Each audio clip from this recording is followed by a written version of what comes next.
payong kli na do keluar ke baralay tangba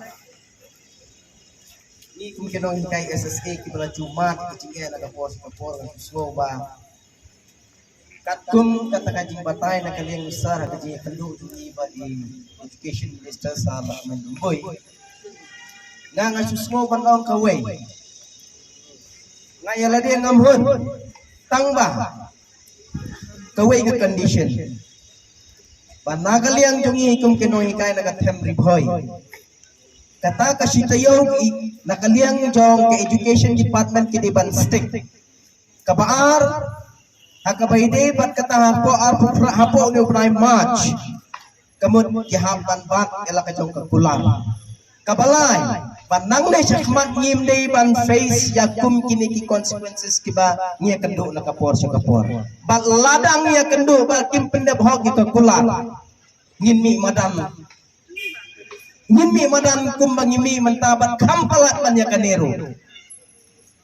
nga kata nga doon kajing ngoban panpaway kinohikay namar ba ngi salandet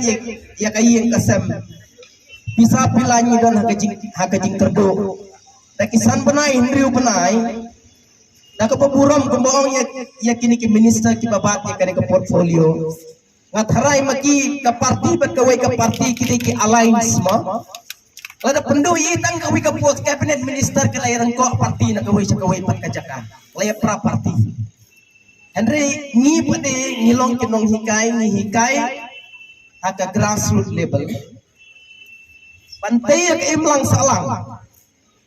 kat kito kisngi ki bengelayay kajingtho halor kajingtho ki social media halor ki social media ngimyo juba Henry menebat kensan yang ngilakot ngipeliang ya kata ko buburam namar ba kakam jungi kun pinohikai kalong ba ngipin iya kajing smurin te lada nang ne sakmat bangi sa anyon hakane kelenti ngasukwa pansin ya ke majority jong pinohikai po kami galia pro kowe pi menjur nang MNI da kabatange menjur dem pan nginom ay lat coba ke surga kan nyon majengin nakapor hakane ke rupam